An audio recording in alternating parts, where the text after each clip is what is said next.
ಸ್ನೇಹಿತರೆ ನಮಸ್ಕಾರ. ನಾನು ನಿಮ್ಮ ಸಂಚಾರಿ ಸತೀಶ್ ಮಾತಾಡ್ತಾ ಇದ್ದೀನಿ. ಇವತ್ತಿನ ವಿಡಿಯೋಗೆ ಎಲ್ಲರೂ ಕೂಡ ಸ್ವಾಗತ. ಸ್ನೇಹಿತರೆ, ಏನಪ್ಪ ವಿಚಾರ ಅಂತ ಅಂದ್ರೆ, ಕನ್ನಡದ ರಿಯಾಲಿಟಿ ಶೋ ಬಿಗ್ ಬಾಸ್ ಬಗ್ಗೆ ಒಂದೆರಡು ಮಾತನಾಡಬೇಕು ಅಂತ ಹೇಳಿ ಬಂದಿದ್ದೇನೆ ಸ್ನೇಹಿತರೆ.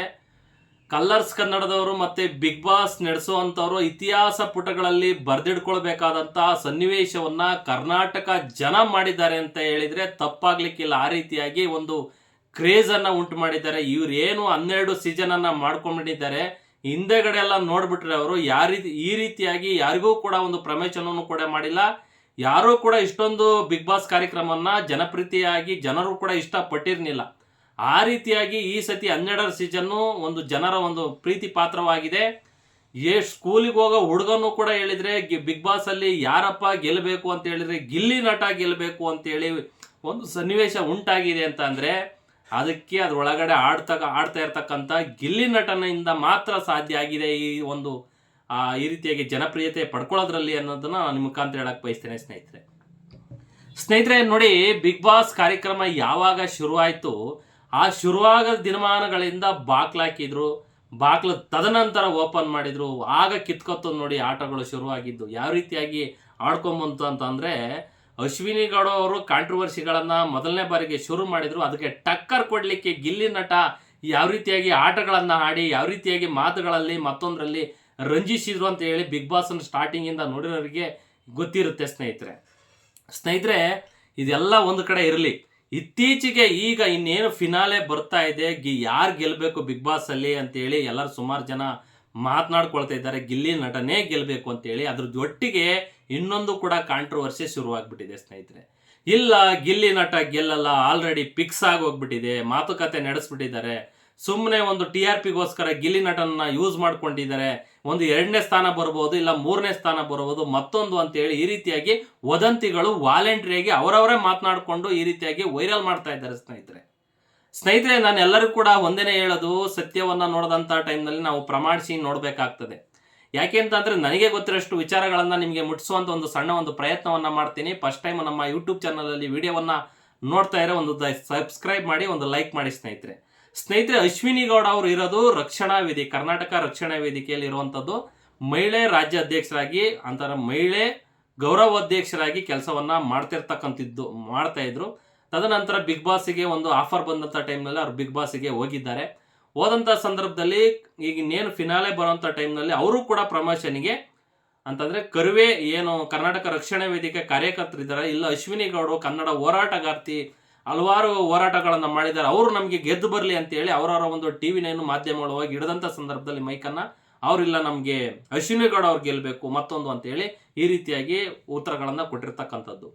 ಮತ್ತು ನಾರಾಯಣ್ ಗೌಡ್ರು ಅವರ ಒಂದು ಮಗನ ಮದುವೆಗೆ ಇನ್ವಿಟೇಷನ್ ಅನ್ನ ಕೊಡ್ಲಿಕ್ಕೆ ಸುದೀಪ್ ಅವರ ಮನೆಗೆ ಹೋಗಿದ್ದಂತ ಟೈಮ್ನಲ್ಲಿ ಅಲ್ಲಿ ಇರುವಂತವರು ಫೋಟೋಗಳನ್ನ ಕ್ಲಿಕ್ ಮಾಡಿದ್ದಾರೆ. ಅವರ ಕರುವೆ ಕಾರ್ಯಕರ್ತರು ಅದನ್ನ ಸೋಷಿಯಲ್ ಮೀಡಿಯಾದಲ್ಲಿ ಪೋಸ್ಟ್ಗಳನ್ನು ಹಾಕೊಂಡಂತ ಸಂದರ್ಭದಲ್ಲಿ ಈ ಕಡೆ ಗಿಲ್ಲಿ ನಟ ಮತ್ತೊಂದು ಫ್ಯಾನ್ಸ್ಗಳಿಗೆ ಏನಾಗಿದೆ, ಇಲ್ಲ ಮಾತುಕತೆ ಆಗಿ ಹೋಗ್ಬಿಟ್ಟಿದೆ, ಫಿಕ್ಸ್ ಆಗಿ ಹೋಗ್ಬಿಟ್ಟಿದೆ, ಮತ್ತೊಂದು ಈ ರೀತಿಯಲ್ಲಿ ಎಲ್ಲ ಕೂಡ ತಿಳ್ಕೊಂಡಿದ್ದಾರೆ. ಅದು ತಪ್ಪು ಸ್ನೇಹಿತರೆ.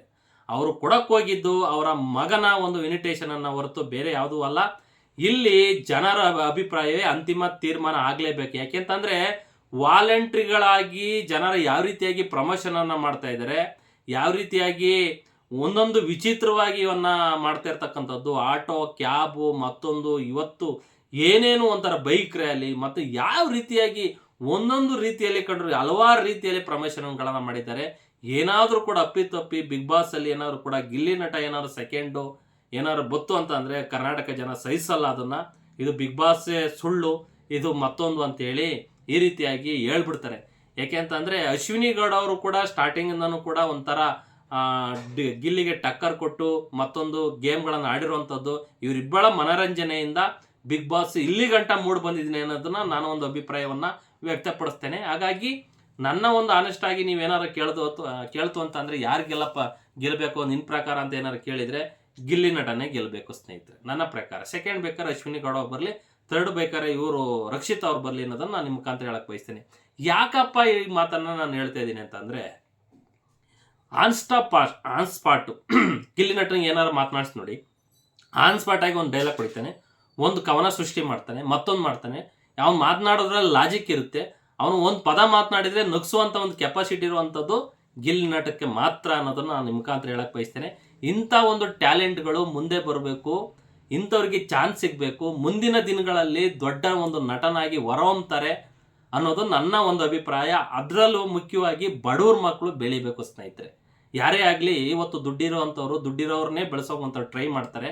ಬಡವ್ರ ಮಕ್ಕಳನ್ನ ಬೆಳೆಸಲಿಕ್ಕೆ ಕಮ್ಮಿ ಜನ ಮುಂದೆ ಬರೋವಂಥದ್ದು. ಬೆಂತಟ್ಟಿ ನೀನು ಬೆಳೆಯಪ್ಪ ಅಂತೇಳಿ ಕಮ್ಮಿ ಜನ. ಇಲ್ಲಿ ಅಂತ ಅಂದರೆ ಯಾರೂ ಬೆಳೆಸ್ತಾ ಹೋದಂಥ ಸಂದರ್ಭದಲ್ಲಿ ಇಲ್ಲಿ ನಮ್ಮ ಟ್ಯಾಲೆಂಟನ್ನೇ ನಾವು ಪ್ರೂವ್ ಮಾಡ್ಕೊಳ್ಬೇಕು ಅಂತ ಸ್ಥಿತಿ ಬಂದಾಗ ನಾವು ಪ್ರೂವ್ ಮಾಡಿಕೊಂಡು ಕರ್ನಾಟಕ ಜನತೆ ಮುಂದೆ ನಾನು ನೋಡ್ರಪ್ಪ, ನಾನು ಈ ರೀತಿಯಾಗಿ ಕಲೆ ಇದೆ, ಈ ರೀತಿಯಾಗಿ ನಾನು ಮಾಡ್ಕೊಂಡಿದ್ದೀನಿ ಮತ್ತೊಂದು ಅಂತ ಹೇಳಿ ನಾವು ಈ ರೀತಿಯಾಗಿ ಮಾಡ್ಕೊಂಡಂಥ ಸಂದರ್ಭದಲ್ಲಿ ಕರ್ನಾಟಕ ಜನರೇ ಪ್ರೀತಿ ವಿಶ್ವಾಸವನ್ನು ಕೊಟ್ಟು ಈ ರೀತಿಯಾಗಿ ಮಾಡ್ತಾರೆ ಅನ್ನೋದಕ್ಕೆ ಉದಾಹರಣೆನೇ ಗಿಲ್ಲಿ ನಟ ಸ್ನೇಹಿತರೆ. ಈ ರೀತಿಯಾಗಿ ಆಗಿರೋವಂಥದ್ದು ಗಿಲ್ಲಿ ನಟನ ಉದಾಹರಣೆ. ಕರ್ನಾಟಕ ಜನ ಯಾವ ರೀತಿಯಾಗಿ ಗಿಲ್ಲಿ ನಟನ ಒಂದು ಇಷ್ಟಪಟ್ಟಿದ್ದಾರೆ ಅಂತಂದರೆ ಆ ರೀತಿ ಆ ಲೆವೆಲಲ್ಲಿ ಇಷ್ಟಪಟ್ಟಿದ್ದಾರೆ. ಯಾವ ರೀತಿಯಾಗಿ ಇಷ್ಟೊಂದು ರೀತಿಯಲ್ಲಿ ಪ್ರಮೋಷನ್ಗಳು ವಾಲಂಟ್ರಿಯಾಗಿ, ದುಡ್ಡು ಕೊಟ್ಟಲ್ಲ ಮತ್ತೊಂದಲ್ಲ, ವಾಲಂಟ್ರಿಯಾಗಿ ಅವ್ರ ದುಡ್ಡನ್ನೇ ಖರ್ಚು ಮಾಡಿಕೊಂಡು ಪೋಸ್ಟರ್ಗಳು, ಬ್ಯಾನರ್ಗಳು ಅಯ್ಯೋ ಭಯಂಕರ ಮಾಡಿದ್ದಾರೆ ಸ್ನೇಹಿತರೆ. ಹಾಗಾಗಿ ಈ ಸತಿ ಈ ರೀತಿಯಾಗಿ ಆಗಿದೆ. ಮತ್ತು ಕಾಂಟ್ರವರ್ಸಿಗಳು ಶುರು ಆಗ್ಬಿಟ್ಟಿದೆ. ಒಂದು ಕಡೆ ಜಾತಿಯನ್ನು ಎತ್ಕೊಡ್ತಾ ಇದ್ದಾರೆ, ಇನ್ನೊಂದು ಕಡೆ ಗೌಡ್ತಿ ಗೆಲ್ಲಿ ಅಂತೇಳಿ ಅಶ್ವಿನಿ ಗೌಡ ಅವ್ರ ಪರ ಒಂದು ಕಡೆ ಮಾತನಾಡ್ತಕ್ಕಂಥ ಕೆಲಸವನ್ನು ಮಾಡ್ತಾರೆ.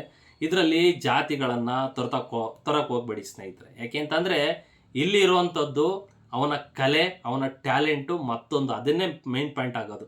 ಇಲ್ಲಿ ಜಾತಿಗೋಸ್ಕರ ಮತ್ತೊಂದಕ್ಕೋಸ್ಕರ ಯಾರೂ ಕೂಡ ಬ್ಲೇಮ್ ಮಾಡೋಕ್ಕೆ ಹೋಗ್ಬಿಡಿ. ಹಾಗಾಗಿ ಈಗ ನಾವು ಒಂದು ಫಿಲಮನ್ನು ನೋಡ್ಕೊಂಬಂದ ಸಂದರ್ಭದಲ್ಲಿ ನಮಗೆ ಏನು ಎಂಟರ್ಟೈನ್ಮೆಂಟ್ ಕೊಟ್ಟಿದ್ದಾರೆ, ಏನು ಒಂದು ಜನಕ್ಕೆ ಸಂದೇಶವನ್ನು ಕೊಟ್ಟಿದ್ದಾರೆ ಅದನ್ನು ಮಾತ್ರ ನಾವು ನೋಡಬೇಕಾಗ್ತದೆ. ಅದರೊಳಗೆ ನಾವು ಜಾತಿ ಮತ್ತೊಂದೆಲ್ಲ ಉಳ್ಕೊಳಕ್ಕೆ ಹೋದರೆ ಯಾರೂ ಕೂಡ ಅದರಲ್ಲಿ ಒಂದು ಸಂದೇಶವನ್ನು ಕೊಡ್ತಕ್ಕಂಥ ಕೆಲಸವನ್ನು ಮಾಡೋಕ್ಕಾಗಲ್ಲ. ಏಕೆಂತಂದರೆ ಈ ರೀತಿಯಾಗಿ ವದಂತಿಗಳನ್ನು ಹಬ್ಬಿಸ್ಬಾರ್ದು. ಒಂದು ಒಳ್ಳೆ ಕೆಲಸ ಮಾಡಿದಂಥ ಸಂದರ್ಭದಲ್ಲಿ ಅವನ್ನ ಅಪ್ರಿಷಿಯೇಟ್ ಮಾಡಿ, ಅವಿಲ್ಲಪ್ಪ ನೀನು ಚೆನ್ನಾಗಿ ಮಾಡಿದ್ಯಾ, ಈ ಬೆಳಿ ನೀನು ಮತ್ತೊಂದು ಅಂತೇಳಿ ಒಂದು ಆರೈಸಬೇಕ ಹೊರತು ಟೀಕೆ ಟಿಪ್ಪಣಿಗಳನ್ನು ಮಾಡೋಕ್ಕೆ ಹೋಗ್ಬಾರ್ದು ಅಂತ ನಾನು ನಿಮ್ಮ ಮುಖಾಂತರ ನಮ್ಮೆಲ್ಲ ವೀಕ್ಷಕರಿಗೆ ಹೇಳಕ್ಕೆ ಬಯಸ್ತೇನೆ. ಹಾಗೆ ಇನ್ನೇನು ಫಿನಾಲೆ ಶುರು ಆಗ್ತಾ ಇದೆ, ಇನ್ನೇನು ಭಾನುವಾರನೇ ಫಿನಾಲೆ.